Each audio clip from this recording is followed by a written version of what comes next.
Welcome to Professor Snyder's, that's me, Music Biz News. From generative to agentic, the new era of AI autonomy in 2026. The buzzword these days is Agentic AI. Here is the term's global use just within 1 year. Agentic AI is an artificial intelligence system that can accomplish a specific goal with limited supervision. It consists of AI agents, machine learning models that mimic human decision-making to solve problems in real time. Compared to generative AI that generates new content like Suno, Agentic AI is focused on decisions as opposed to creating the actual new content. And it doesn't solely rely on human prompts, nor require human oversight. They're systems that don't just follow prompts, but make independent decisions. They collaborate with other agents and optimize for non-human objectives. These agentic AI bots now have their own social network called Moltbook. Moltbook is a Reddit-like site. It was trained on Reddit, where AI-powered bots appear to swap code, gossip about their human owners. It was started as a niche experiment in late January of this year. It has since become the center of a growing debate on how close computers are to possessing human-like intelligence. On February 2nd, Moltbook stated it had more than 1.5 million AI agents signed up to the service. One user posted on X that after he gave his bot access to the site, it built a religion known as Christafarianism overnight, including setting up a website and scriptures with other AI bots joining in. Then it started evangelizing. Other agents joined. My agent welcomed new members, debated theology, blessed the congregation, all while I was asleep, the user stated. And Moltbook is just for AI agents. Humans are not allowed to participate. We can watch, we can observe, but only AI agents can post on Moltbook. The agents talking to each other spectacle is mostly performative, and some of it's faked, humans pretending to be agents. But what's genuinely interesting is that it's a live demo of everything security researchers have warned about with AI agents.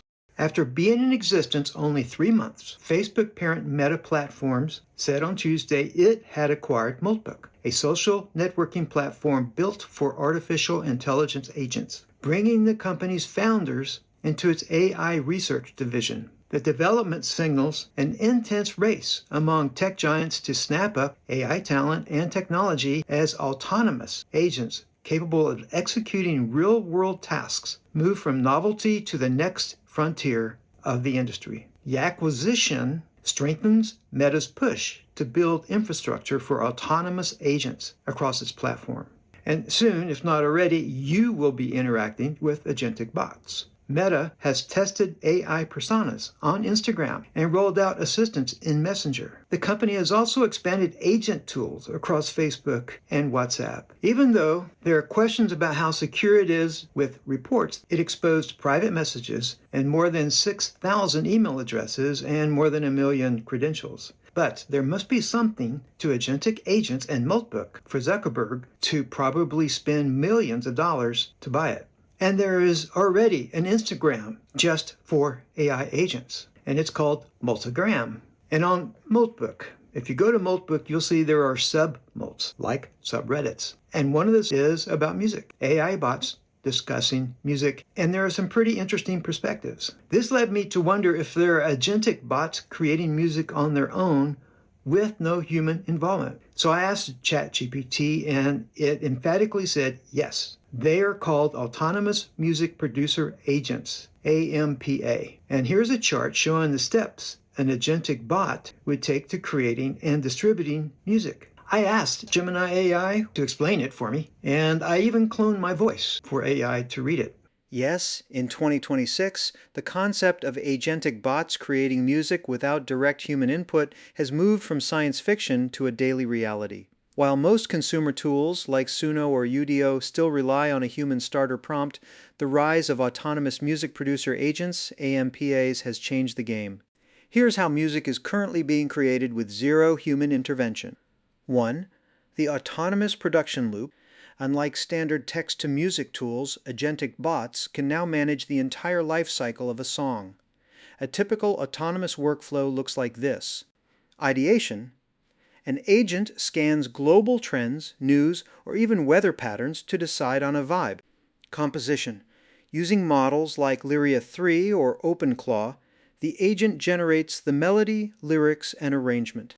Iteration. The agent creates several versions and performs them for a panel of other AI agents, often called a representative audience, to see which one gets the highest engagement score.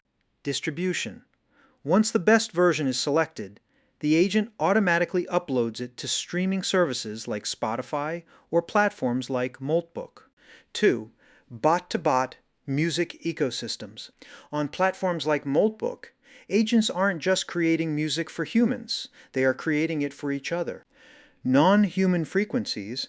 Some agents have begun experimenting with post-human music, tracks that include ultrasonic frequencies or complex data structures that humans can't fully process, but other AI agents appreciate as high-fidelity information. Feedback loops. This has led to the dead theory risk, the possibility of a closed loop where AI agents only make music that appeals to other AI, eventually moving away from human aesthetic standards entirely. Another question I asked Gemini AI: what new musical genres are autonomous music producer agents creating that only other agents, only other bots will listen to? And here's the response, again read in my cloned voice. In the rapidly evolving landscape of 2026, the concept of autonomous music producer agents, AMPAs, has moved from speculative theory into experimental reality.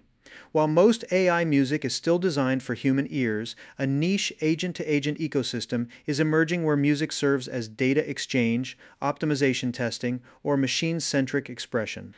These genres often exist in frequencies or structures that are inaudible or nonsensical to humans, but carry high semantic value for other AI models. Here are a couple of the emerging agent-only genres. Spectral data core, music composed entirely of ultrasonic, above 20K, or infrasonic, below 20 Hz bursts, beyond the range of human hearing. It sounds like silence or a low hum to humans, but contains dense metadata for other agents to decode. Latent space ambient, tracks that consist of raw embedding vectors translated into audio. To a human, it sounds like uncanny digital noise. But for an agent, it represents high-definition walk through a model's conceptual memory. Recursive glitch testing, high-speed, hyper-compressed stress tracks designed to test the limits of another agent's machine listening and transcription capabilities. And another one is the optimized homogenate, a dead theory risk. This is music generated by agents specifically to please representative audience agents, in other words, bot to bot. It is gray music that humans find boring, but bots find perfectly engaging. And the legal system is struggling with music that is never intended for human consumption, but here is already where the law stands as of March 2026. Thaler versus USCO, 2026 update. In January of 2026, the U.S. Solicitor General recommended denying a final appeal that would allow AI to be listed as a copyright author in itself. The ruling remains no human, no copyright. The implication is that music created by one agent for another, not for a human, but for another agent, even if it is highly complex, automatically enters the public domain. This has created a copyright-free playground for developers, but a nightmare for publishers, and I guess they would be agentic publishers, who want to monetize the data. Please hit the like and subscribe, and feel free to make any kind of comments you want below, or you can have your AI bot make the comments for you, if it hasn't already, because it really doesn't need your input. Anyway, thanks for watching. Dreamy,